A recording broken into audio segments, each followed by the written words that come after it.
Hello again, everyone. I realize it's been a while since I've done a battle report. Life has a habit of getting busy. That and I'm lazy. So it's me and Megas here again. We're doing our normal Wednesday afternoon gaming. With the launch of Wrath, we have decided to do a very heavy proxy list, simply for the fact that the majority of the models are not out, which is a source of frustration, especially with me being a Retribution player, and all those wicked cool new warjacks that I won't get my hands on for at least another 6 months. So with that being said, today I am playing a tier 4 35-point Ossyan list with some pretty heavy proxies going on. So without further ado, we have right here, that's Viros being Ossyan today. The Arcanists are actually Arcanists.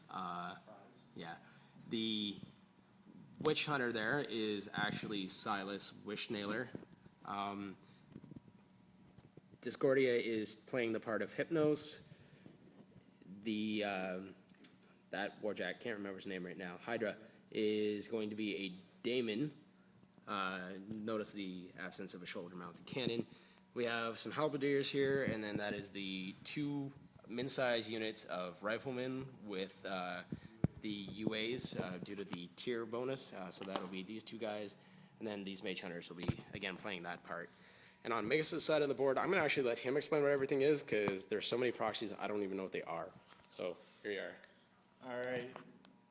Standard street cheesy Strakhov shenanigans. So, Strakhov, Torch, we got a proxy Spriggan, Winter Guard who have finished their Stormtrooper training, they just haven't got their suits yet. The 3 unpainted guys are flamethrowers. Joel will be playing the part of Gorman.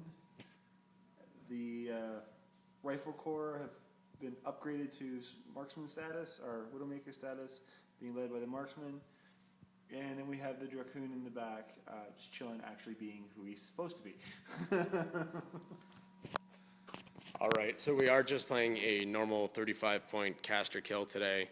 I figure it's the best test bed for lists that we're not really sure what's going to happen with. So we're going to do deployment, and then we'll see you at that.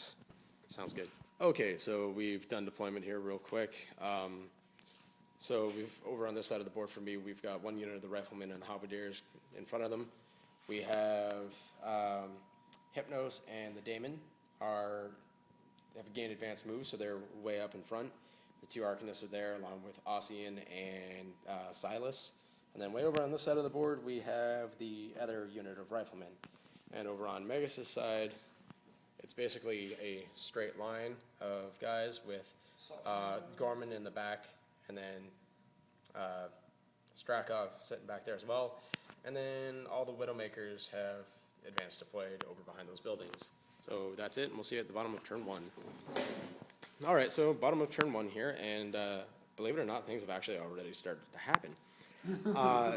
So as I am playing a tier 4 Ossyan list, I was able to start the game with most of my units affected by Ossyan's repertoire of upkeep spells. He actually has 4, which is interesting. Yeah. So, of course, Ossyan has Chronomancer on himself, which allows my Warjacks to have Future Sight. The Halberdiers started with Quicken, which gave them +2 speed and +2 defense against ranged attacks. The Riflemen here have Shatterstorm, which, if you don't know what it is, look it up. It's awesome. And then Hypnos had Admonition cast on them. So, basically, all that happened for me was that I advanced everything up. Ossyan decided to sit on the focus. The Arcanists gave the pair of Warjacks their focus to be able to run over into another position.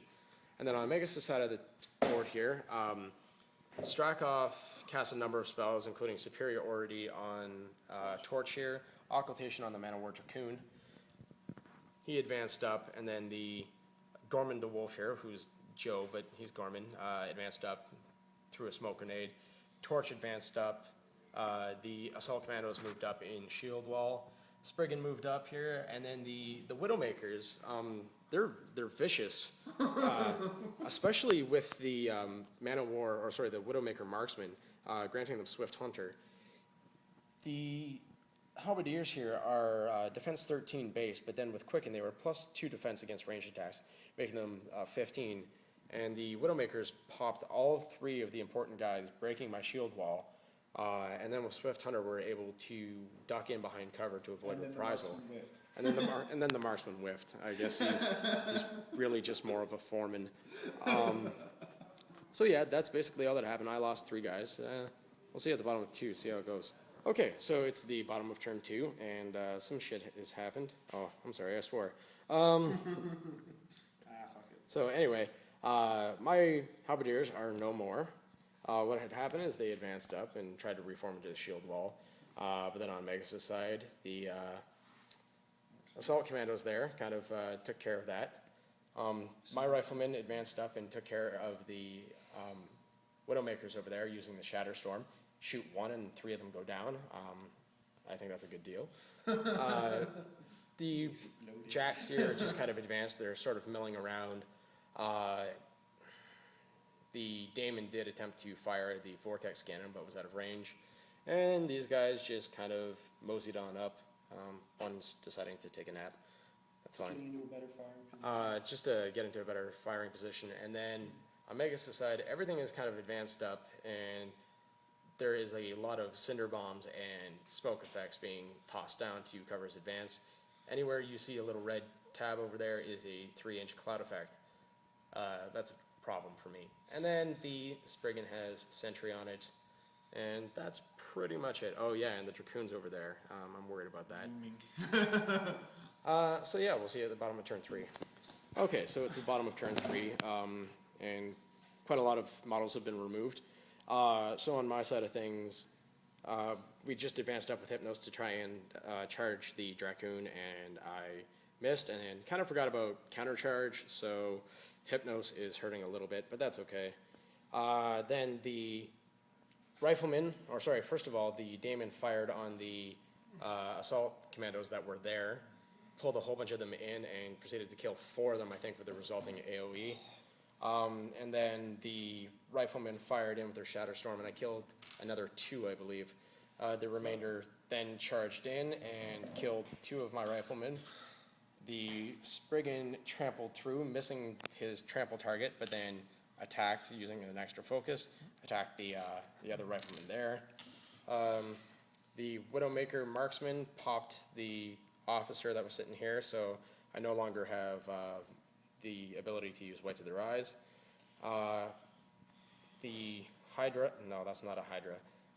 The Daemon was slammed by a torch, has been knocked down, suffered several points of damage, and then crushed one of the Arcanists underneath. That's about it. Either of us still have yet to use our feat, but I think that might just be happening now. So we'll see you at the bottom of 4. Okay, so it's the bottom of turn 4, and there's less and less models on the table. So on my side of things, Ossyan activated first and decided to declare his feat.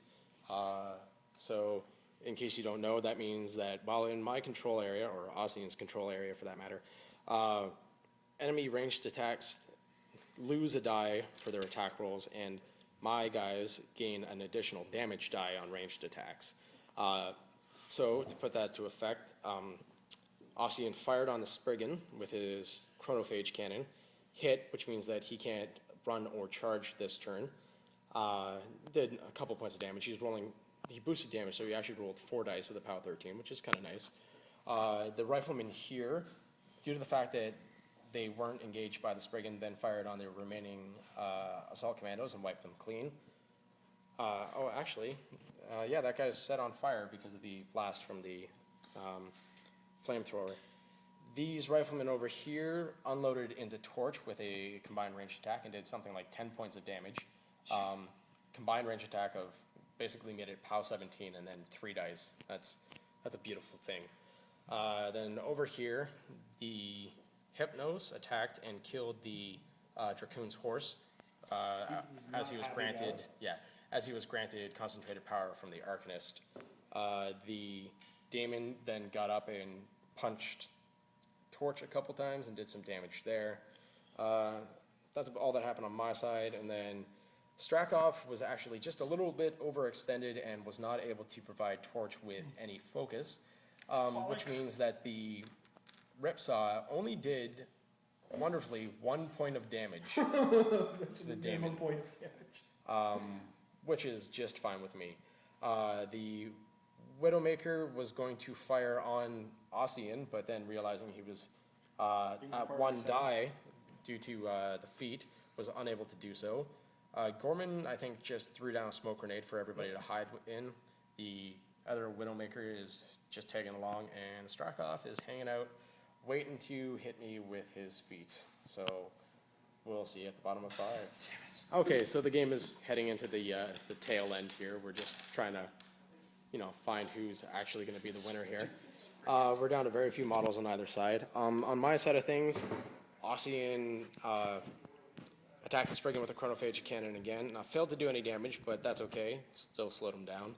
The Rifleman advanced out of the altar here.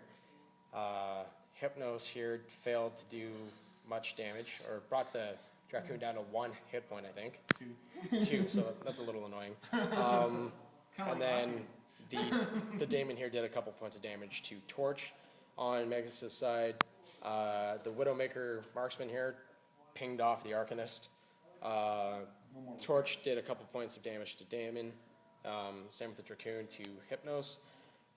The Spriggan advanced up and did a whack of damage to Ossyan here. Well, what we should show is that what happened is there was a rifleman here, a lone rifleman, and Gorman was here. Rifleman charged Gorman, killed Gorman, right? Which then allowed Strakhov to trigger his feat and his spell. He had superiority cast on the Spriggan here. No, it wasn't superiority, it was overrun. Oh, sorry, overrun. So what happened is Strakhov advanced, killed the rifleman, which then allowed the Spriggan to advance, and then advance on his turn to get up into combat range of Ossyan and stab him in the face with a spear. So that's that. Strakhov is... With the shot with the shield. Yeah, with the shot with the shield that would have killed Ossyan. Ossyan is down to 4 health. Strakhov is out in the open, but the Widowmaker is looking to cover him from the rifleman. So maybe game will end. We'll see. All right. So game is over. On my side of things, the rifleman shot the Widowmaker there and killed him, and then did another CRA into Strakhov and brought him down by 8 points. Then Hypnos took out the Dracoon. Daemon did a couple points of damage to Torch. Ossyan, what did he do? He cast Arcantric Bolt on... Walked away and ran away. Yeah, on the Spriggan here, and then ran away into the forest, tail tucked behind his legs. Then on Megas' side of things, Torch finally finished off the Daemon. Whiffing twice. Whiffing twice. 5. Yeah. Strakhov ran up and rolled a 6 for his riot gun, meaning he gets 3 shots. Hit with the first one and did 3 points of damage out of Ossyan's remaining 4, and then whiffed the other 2. And then the Widowmaker had range on Ossyan, believe it or not. Just kind of weaving through the forest here, and missed by 2 for the hit. So we decided to call it because it's fair to say that the riflemen are going to punch Strakhov full of holes. So this was a game that was completely down to the wire the whole time. Basically, neither of us had any warjacks for the game because they were tied up in combat the whole time, and this guy was either stationary or really, really slow. Thanks to the chronophage cannon. So far I gotta say I like Ossyan, although he's a little heavy on the range. And I think we're gonna go get lunch. All right, signing off, bye.